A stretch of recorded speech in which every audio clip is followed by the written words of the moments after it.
Hi Libra,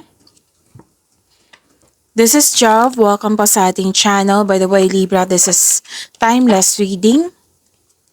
Gamitin ang reading na ito bilang gabay lamang. Kung naka-resonate kayo, comment down. Tandaan, ito ay channel reading. Kunin nyo lang po kung anong naka-resonate sa iyo. This is for you Libra.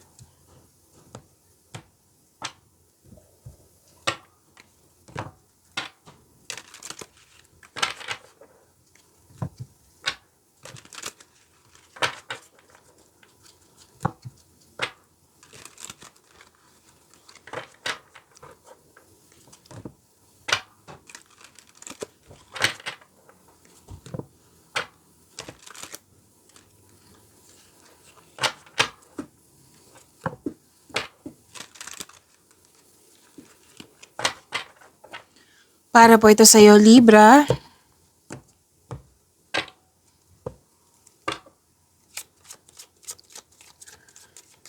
Maraming salamat po sa inyong patuloy na suporta, sa mga nag-donate, sa mga hindi nag-skip ng ads, maraming salamat po.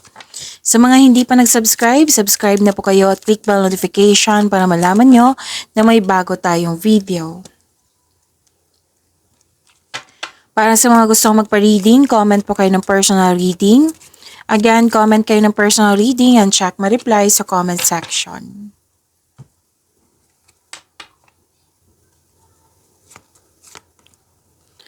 May malaking influence ang isang babae po.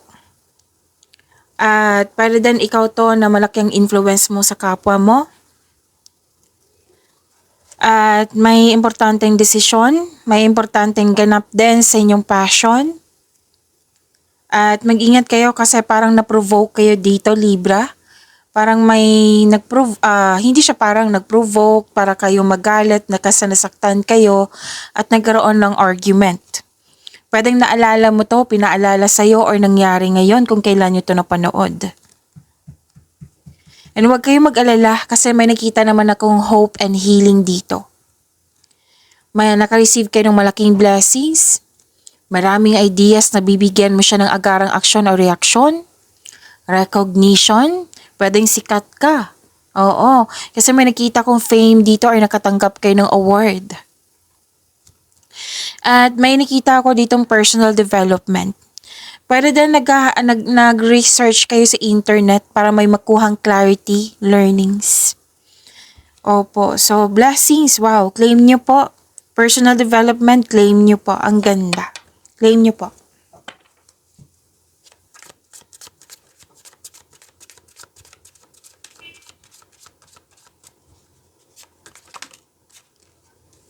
So this is about your energy, Libra.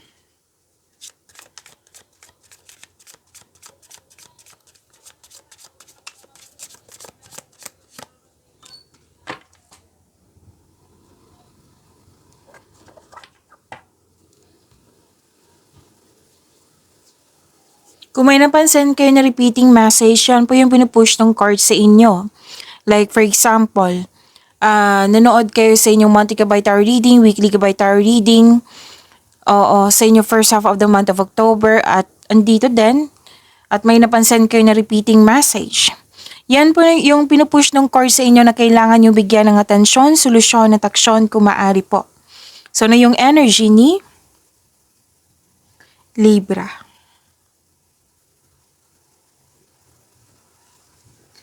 Celebration, togetherness. Pwedeng community ito.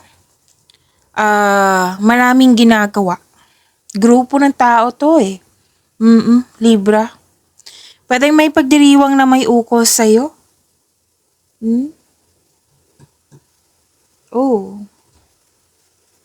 So some of you birthday. Kasi ang kay Libra is September 24 and to September 24 to October 23, tama? Oh, so happy birthday sa mga nag-celebrate po ng birthday. Okay. Sa mga nag-celebrate ng birthday, so itama ko lang, happy birthday Libra. Yan. Okay, kasi may celebration dito togetherness. Pwede din special event kasi may grupo talaga. Oo, togetherness, bonding, pwedeng meeting, pwedeng reunion. May pagdiriwang na may ukol sa'yo. Spend time and celebrate by people who uplift and inspires you. So itong pagtipon-tipon na ito, this is also means a stress reliever. Gustong-gusto mo. So it's time to have fun and focus on spending time with your friends and family. So celebrating with good friends or family is what you need most right now. Sa mga single, maaari din makatagpo ka sa true friends, sa pagtipon-tipon, maaari matagpuan mo siya. So yun po ha, group date, may date. Hindi lang to birthday, kundi pwedeng monthsary, anniversary, or achievement nyo.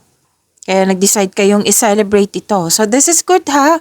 Kasi celebration, yan yung na-realize ko sa buhay ko eh. Kung may achievement, may celebration, may, anong tawag dito?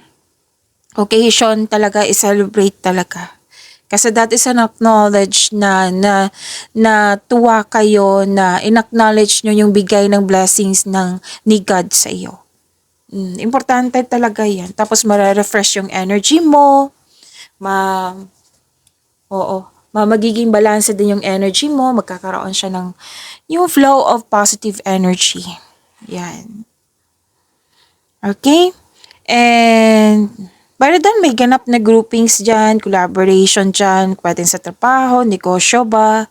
Tapos may grupo ng tao dito na very supportive sa'yo, Libra. Para doon nagkaroon ng outing or company outing kasi some of you may company outing dito. Yun po. This is celebration, togetherness, enjoy niyo po. Okay?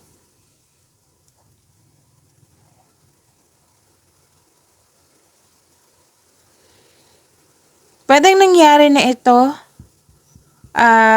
Libra.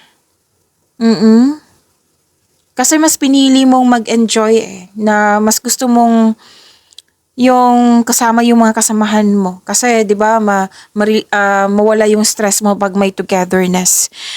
Okay? Kasi may nakita ko dito na may nasaktan ka kasi may tutusin yung desisyon, plano or ideas or di kaya'y tungkol to sa third party. Remember, bago tayo nagsimulang na mag-tarot reading, 'di ba? Sabi ko sa inyo na kunin nyo lang po kung ano yung nakaresonate sa'yo. Kasi sensitive to It might be this is a third party concern or mga tuto sa'yo.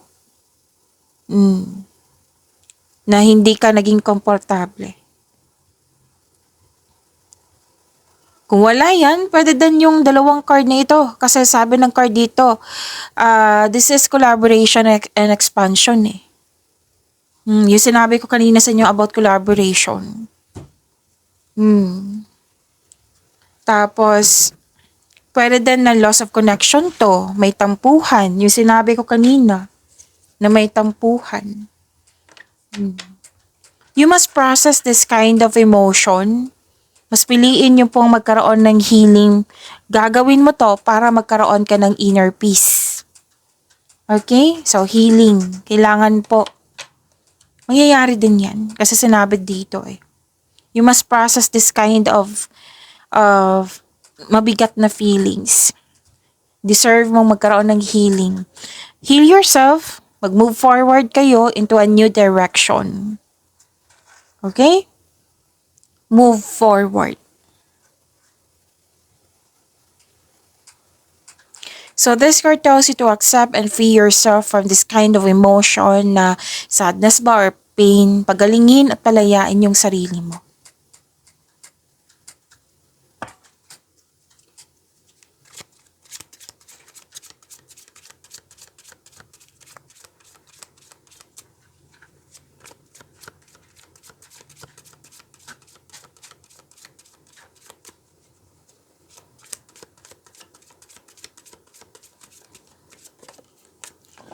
This is about your career and money, Libra.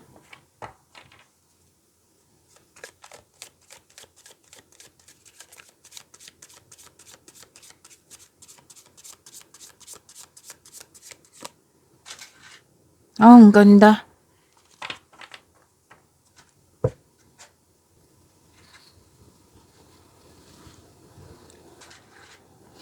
Happiness pa rin, nakikita ko dito. Deserve mo to, ha? Kasi may fulfillment, may completion of cycle, may pagkakaisa. Granted yung manifestation mo, oh. Libra. Fulfillment sa pangarap. May kasiyahan nga at kagalakan sa mga bagay ukol sa pamilya at kaibigan. Sa grupo ng tao pa rin. Lumabas siya dito at lumabas din siya dito. So this card focuses on achievement of a level of love, success na nagbibigay sa iyo ng katahimikan, satisfaction at pasasalamat. Success in workplace and home, i-acknowledge mo ang nagbigay ng suporta sa iyo, yung grupo nga ng tao nga. Kung ikaw ay may balak mag-change career, magtayo ng negosyo, know that you have a very supportive friends and family. So this is good. Kasi very supportive sila sa iyo. Granted na yung manifestation mo, nakatanggap kayo ng malaking blessings. So this is success, ha? Happiness. Claim nyo po. You deserve this. By the way, may nakita ako dito. So check ko lang, ha? Dito din. Baka may ano. May repeating number kasi. Okay, so isa lang. So this is an angel number 33. 33 kasi. Kasi habang nagre-reading ako nito, tingin ako ng tingin dito na may nakalimutan ka. Sinabihan na ako ngayon. So, sabihan ko daw kayo. This is an angel number 33. This is divine guidance, personal growth, and spiritual awakening. So what to do when you see angel number 33? Embrace your creativity. 'Di ba? May sabi ako kanina dito, dalawang card na collaboration. Gamitin niyo po yung unique talents niyo to inspire and help others. Next is seek spiritual awareness. Makinig sa inyong inner self. Spiritual connection. Next is work on your goals. Stay positive, Libra. And believe in your ability to manifest your aspirations into reality. Your desires will turn into reality. Have faith. Next is practice self-reflection. Kailangan yan. Take time to understand your values and aspiration, aligning your actions with them. Next is be compassionate. Treat yourself and others. Share your kindness to everyone. So that is angel number 33. Tandaan niyo po iyan. So let's go back. Yun po, ha. Granted yung manifestation mo, fulfillment sa pangarap, happiness, and togetherness.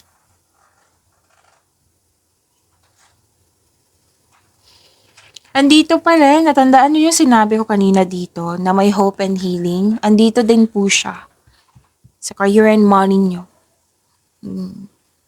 And this card tells us na money luck. L-U-C-K. May money luck. May healing. Kung may loss of connection or loss of things or loss of opportunity na nangyari, which is sinabi din dito, kung ano yung wala sa'yo, magkakaroon ka na. Let's say, nalampasan mo yung opportunity. Ngayon, may dumating na opportunity. And sa mga negosyante dito, sa mga business-minded dito, you may be guided to begin a new business. Or you have a hidden talent that you can put to good use. Diba may sinabi sa kanina sa angel number 33 na gamitin nyo po yung unique talents nyo. Kasi it will create opportunity din. Yung sinabi ko kanina na may, andito po, di ba? Awards, fame, may nakita ko. Andito din. May awards, fame, pwede din, nagbigay ng compliment sa iyo. So this card offers hope and guidance. Kung nahihirapan ka, have faith that your luck is about to change for the better. So, sabi ng card, all your dreams are coming true. Magkakaroon din ng hope and healing. May unexpected help, oh. Opportunities din. Wow. So, claim nyo po. You deserve this.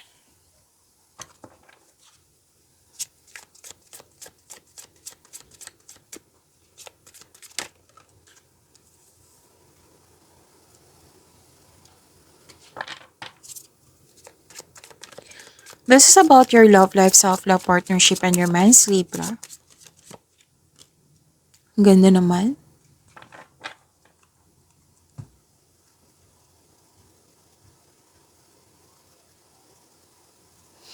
Nakita ko dito, nagkaroon po ng satisfaction and abundance. Thankful ka sa mga biyayang natanggap mo, Libra. You have overflowing abundance, successful and satisfied ka sa buhay.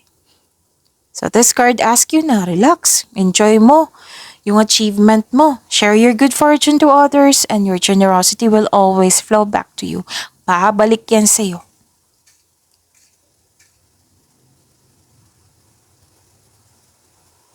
May na-attract kang taong sobrang successful sa buhay at masayahin, ready na ito sa seryosong relasyon sa mga single dyan.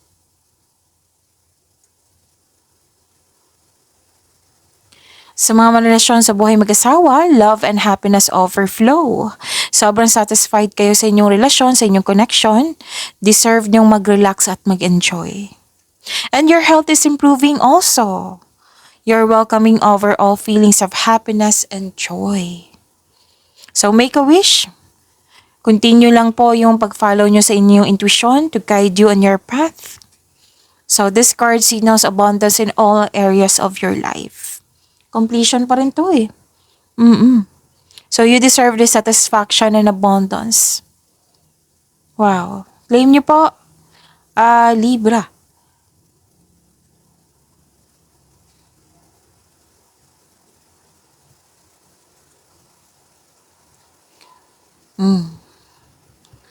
Granted yung manifestation mo. Okay.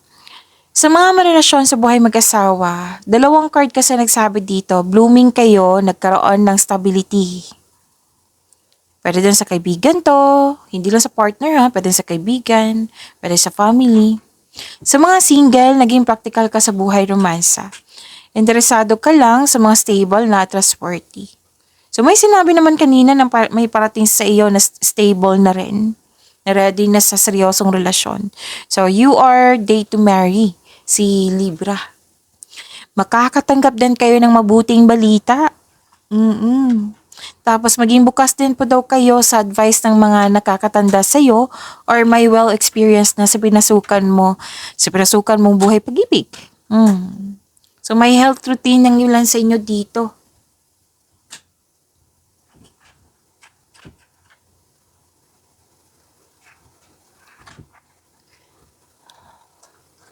Okay. May nakita kasi ako dito na pwedeng nangyari na ito na naalala mo or pinaalala sa'yo. Pwedeng mangyari din na may natapos ka sa dito na isang connection. Pwede sa kaibigan to, sa person, sa isang tao na malapit sa'yo. Or di kaya'y natapos yung paulit-ulit na lang na concern, paulit-ulit na lang na problema. Sabi din dito na sabi ng yung card, accept and learn the past situation. Kailangan mo na lang i-release ito. May completion of cycle naman, oh. Mawawala na yung blockages, mawawala na po yung hadlang. May parating na biyaya po na magbibigay daan na ng mas maunlad na panahon. So if you're feeling trapped ngayon, kayo lang po ang makakalabas dyan. If you're willing po kailangan what I meant is kailangan magkaroon ka ng willingness. Yung sinabi kanina, accept and learn the past situation, mag-move forward kayo. Okay? At sipakapin nyo pong wag i-pressure yung sarili nyo. Wag nyong pahirapan yung sarili nyo. Yan ang sabi ng yung card. Wag mag-isip ng mga bagay-bagay na hindi naman totoo. Lalo't na natin hindi pa nangyari. Basta po, wag niyong hayaan na masaktan kayo. Na mag-iisip kayo ng mga bagay-bagay na hindi nangyari.